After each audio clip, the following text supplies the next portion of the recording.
निर्वाण की खोज, सिद्धार्थ से बुद्ध तक का महासफर। अध्याय 1। स्वर्ण पिंजरे का मोहभंग। कपिलवस्तु की दीवारें ऊंची थीं और उन दीवारों के भीतर का वैभव उससे भी ऊंचा। राजकुमार सिद्धार्थ के लिए ऋतुओं के अनुसार महल बदले जाते थे। उनके पैरों के नीचे कभी नग्न भूमि नहीं आई और उनकी आंखों ने कभी मुरझाया हुआ फूल नहीं देखा। राजा शुद्धोदन ने प्रकृति के नियम को भी महल के द्वार पर रोकने की कोशिश की थी, लेकिन सिद्धार्थ का मन एक अशांत समुद्र की तरह था। वे अक्सर खिड़कियों से बाहर उस क्षितिज को देखते थे जहां सूरज ढलता था। उनके मन में प्रश्न उठता, तारांकन, क्या इस सुख के परे भी कुछ है? क्या मुस्कुराहटों के पीछे कोई सत्य छुपा है? यशोधरा का प्रेम और पुत्र राहुल की किलकारियां भी उस बेचैनी को शांत नहीं कर पा रही थीं। एक रात जब पूरा महल गहरी नींद में था, सिद्धार्थ ने अपने सारथी चन्ना को बुलाया। वो रात इतिहास बदलने वाली थी। अध्याय 2। वैराग्य का वह कठिन निर्णय। जब सिद्धार्थ महल की सीमाओं को लांघकर बाहर निकले तो उन्हें पहली बार संसार का असली चेहरा दिखा। उन्होंने देखा कि समय कैसे इंसान को निगल जाता है। जर्जर शरीर, खांसता हुआ वृद्ध और अंत में एक शांत शव। सिद्धार्थ ने चन्ना से पूछा, क्या यह मेरा भी भविष्य है? चन्ना ने भारी मन से कहा, राजकुमार, यह हर उस व्यक्ति का भविष्य है जिसने जन्म लिया है। उस क्षण सिद्धार्थ को समझ आया कि राजमुकुट केवल कांटों का हार है। वे उसी रात अनोमा नदी के तट पर पहुंचे, अपने राजसी वस्त्र उतारे, तलवार से अपने लंबे केश काट डाले और चन्ना को वापस भेज दिया। अब वे केवल एक खोजी थे। अध्याय 3। तपस्या की अग्नि और मध्यम मार्ग। सिद्धार्थ ने सत्य को खोजने के लिए सबसे कठिन मार्ग चुना। वे राजगीर की गुफाओं में गए, फिर उरुवेला के जंगलों में। उन्होंने 6 वर्षों तक इतना कठिन तप किया कि उनका शरीर हड्डियों का ढांचा बन गया। वे केवल एक बेर खाकर दिन बिताते थे। एक दिन जब वे मूर्छित होकर गिर पड़े तो उनके कानों में पास से गुजरती कुछ ग्रामीण स्त्रियों के गीत की आवाज पड़ी। वे गा रही थीं, वीणा के तार को इतना ढीला मत छोड़ो कि स्वर ही न निकले, और इतना मत खींचो कि तार ही टूट जाए। सिद्धार्थ को बोध हुआ, अति एक्सट्रीमिज्म ही दुख की जड़ है। न तो अत्यधिक भोग सही है, न ही अत्यधिक देह दमन। उन्होंने सुजाता नाम की कन्या के हाथों खीर स्वीकार की और मध्यम मार्ग को आत्मसात किया। अध्याय 4। बोधि वृक्ष के नीचे का महायुद्ध। गया में एक विशाल पीपल वृक्ष के नीचे सिद्धार्थ ने प्रतिज्ञा की, इहास ने शुष्यतु में शरीरम, चाहे मेरा शरीर सूख जाए, लेकिन जब तक ज्ञान प्राप्त नहीं होता मैं यहां से नहीं उठूंगा। कहते हैं कि उस रात मार, मन का भ्रम, बुराई का प्रतीक, ने उन पर हमला किया। मार ने उन्हें सुंदर अप्सराओं का लालच दिखाया, डराव ने राक्षसों से डराया और उनके मन में संदेह पैदा किया कि तुम अकेले इस दुनिया को कैसे बदलोगे। सिद्धार्थ शांत रहे। उन्होंने भूमि को छुआ, भूमि स्पर्श मुद्रा, और कहा, यह धरती मेरी गवाह है। जैसे ही भोर हुई, सिद्धार्थ के मन के सारे बादल छंट गए। वे अब बुद्ध थे। उनके चेहरे पर वो मुस्कान थी जो अनंत काल के लिए अमर हो गई। अध्याय 5। करुणा का प्रसार। अंगुलीमाल और आम्रपाली। बुद्ध ने केवल उपदेश नहीं दिए, उन्होंने जीवन बदले। उनकी कहानी का सबसे रोमांचक हिस्सा वो है जब वे खुखार डाकू अंगुलीमाल से मिले। वो डाकू लोगों की उंगलियां काटकर माला पहनता था। जब उसने बुद्ध को देखा तो चिल्लाया, रुक जाओ। बुद्ध शांति से चलते रहे और बोले, मैं तो रुक गया हूं, तुम कब रुकोगे? इन शब्दों ने अंगुलीमाल के भीतर के राक्षस को मार दिया। वो बुद्ध के चरणों में गिर पड़ा। बुद्ध ने सिखाया कि हिंसा को केवल प्रेम से जीता जा सकता है। इसी तरह उन्होंने नगरवधु आम्रपाली को सम्मान देकर समाज की कुरीतियों को चुनौती दी। उन्होंने दिखाया कि निर्वाण का मार्ग किसी खास जाति या वर्ग के लिए नहीं, बल्कि हर उस व्यक्ति के लिए है जिसके हृदय में करुणा है। अध्याय 6। अंतिम संदेश, महापरिनिर्वाण। 80 वर्ष की आयु में बुद्ध कुशीनगर पहुंचे। उनका शरीर थक चुका था, लेकिन उनकी आत्मा का प्रकाश तीव्र था। उनके अंतिम शब्द उनके शिष्यों और पूरी मानवता के लिए एक मशाल हैं। अप दीपो भव, अपना दीपक स्वयं बनो। उन्होंने कहा कि किसी की बातों पर सिर्फ इसलिए विश्वास मत करो क्योंकि वो मैंने कही हैं, बल्कि उन्हें अपने विवेक की कसौटी पर परखो। यह कहानी धर्मचक्र प्रवर्तन की है, यानी वो समय जब सत्य की खोज पूरी हुई और उस सत्य को संसार में बांटने की शुरुआत हुई। यह सिद्धार्थ के बुद्ध बनने के बाद की सबसे महत्वपूर्ण यात्रा है। धर्मचक्र का घूर्णन। जब बुद्ध ने पहली बार सत्य का स्वर छेड़ा, बोध गया कि वह शांत भोर। गया के वट वृक्ष, बोधि वृक्ष के नीचे 7 सप्ताह तक बुद्ध गहन समाधि में रहे। उनके भीतर अब कोई द्वंद्व नहीं था, कोई प्रश्न नहीं था। वे जान चुके थे कि संसार के दुखों का मूल कारण तृष्णा, इच्छा है। लेकिन यहां एक अद्भुत संशय पैदा हुआ। बुद्ध ने सोचा, तारांकन, ये ज्ञान इतना सूक्ष्म और गहरा है कि साधारण मनुष्य जो मोह और माया में डूबे हैं इसे कैसे समझ पाएंगे? क्या इस सत्य को अपने तक ही सीमित रखना उचित है? पौराणिक कथाओं के अनुसार तब स्वयं ब्रह्मा ने प्रकट होकर उनसे प्रार्थना की, तारांकन भगवन, संसार में कुछ ऐसे भी लोग हैं जिनकी आंखों पर धूल की परत बहुत पतली है। यदि आप सत्य नहीं कहेंगे तो वे भटक जाएंगे। कृपया करुणावश उपदेश दें। बुद्ध ने अपनी दिव्य दृष्टि से संसार की ओर देखा। उन्होंने देखा कि मानवता एक ऐसे तालाब की तरह है जहां कुछ कमल कीचड़ में डूबे हैं, कुछ पानी की सतह पर आ रहे हैं और कुछ खिलने को तैयार हैं। बुद्ध ने निश्चय किया, अब धर्म का द्वार खुला है। अध्याय 2, प्रथम शिष्यों की खोज। बुद्ध ने सोचा कि सबसे पहले यह ज्ञान किसे दिया जाए। उनके मन में अपने पहले गुरुओं आलार कालाम और उद्दक रामपुत का विचार आया, लेकिन उन्हें आभास हुआ कि वे शरीर त्याग चुके हैं। फिर उन्हें उन 5 ब्राह्मणों कौंडिन्य, भद्दीय, वप, महानाम और अस्सजी की याद आई, जिन्होंने उरुवेला के जंगलों में उनके साथ तपस्या की थी और बाद में उन्हें पथभ्रष्ट मानकर छोड़ दिया था। वे पांचों इस समय वाराणसी के पास ऋषिपत्तन सारनाथ के मृगदाव हिरणों के जंगल में ठहरे हुए थे। बुद्ध ने गया से काशी की ओर पैदल यात्रा शुरू की। अध्याय 3, सारनाथ का वह ऐतिहासिक मिलन। जब बुद्ध सारनाथ पहुंचे तो उन 5 भिक्षुओं ने उन्हें दूर से आते देखा। उन्होंने आपस में तय किया, तारांकन देखो, वो विलासी सिद्धार्थ आ रहा है। उसने तपस्या छोड़ दी थी। हम उसे प्रणाम नहीं करेंगे, न ही उसका स्वागत करेंगे। बस एक आसन रख देंगे, बैठना हो तो बैठे। लेकिन जैसे जैसे बुद्ध उनके करीब आए, उनका तेज और उनकी शांत चाल ने उन 5 के संकल्प को मोम की तरह पिघला दिया। बुद्ध के चेहरे पर वो अनुपम शांति थी जिसे देखने के लिए वे वर्षों से तरस रहे थे। कोई उनका पात्र लेने दौड़ा, कोई चरण धोने के लिए पानी लाया। भिक्षु कौंडिन्य ने पूछा, तारांकन मित्र सिद्धार्थ, क्या तुमने वो पा लिया जिसकी तुम्हें तलाश थी? बुद्ध ने सौम्यता से उत्तर दिया, तारांकन, अब मुझे सिद्धार्थ या मित्र मत कहो। मैं अब तथागत हूं, मैं बुद्ध हूं। मैंने अमृत पा लिया है। आओ, मैं तुम्हें वो मार्ग दिखाता हूं। अध्याय 4, धर्मचक्र प्रवर्तन। पहला उपदेश। आषाढ़ पूर्णिमा की शाम थी। सूरज ढल रहा था और सारनाथ के मृगदाव में शांति छाई थी।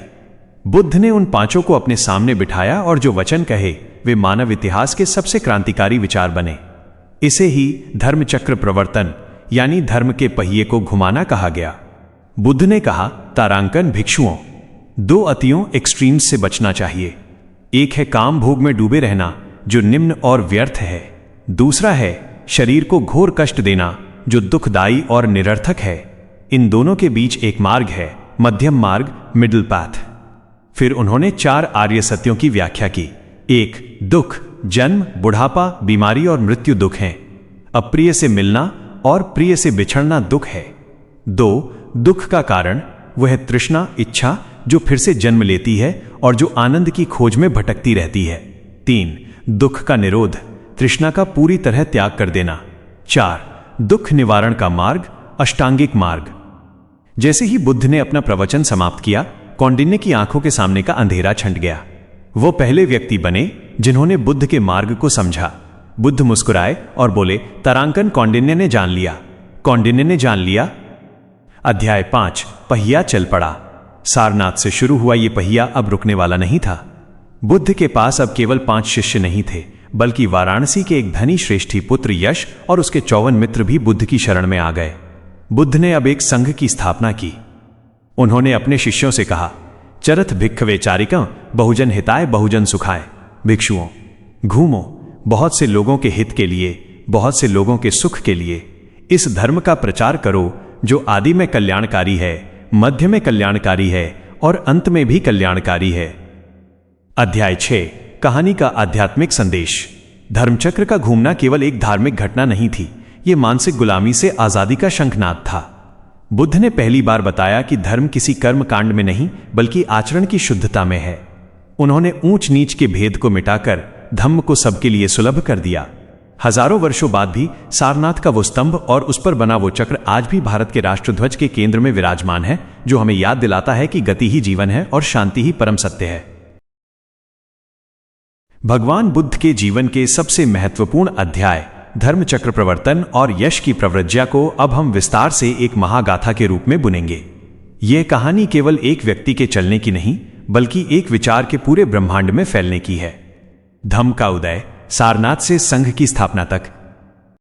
जब सिद्धार्थ गौतम को गया की धरती पर बोधि प्राप्त हुई तो वो केवल एक व्यक्ति की मुक्ति नहीं थी, वो पूरी मानवता के लिए एक नए द्वार का खुलना था।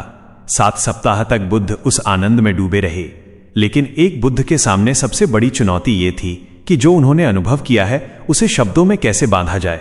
सत्य अक्सर निशब्द होता है और संसार शब्दों और शोर का आदि है।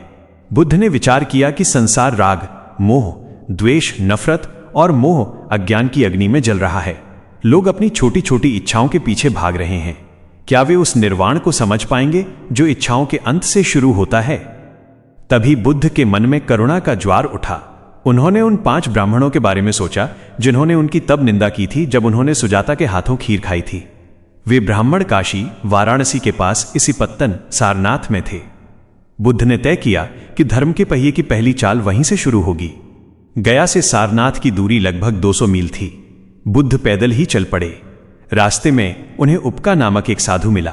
बुद्ध के तेजस्वी मुखमंडल को देखकर वो ठिठक गया। उसने पूछा, हे शांत पुरुष, आप कौन हैं? आपकी इंद्रियां इतनी स्थिर और आभा इतनी दिव्य क्यों है? आपका गुरु कौन है?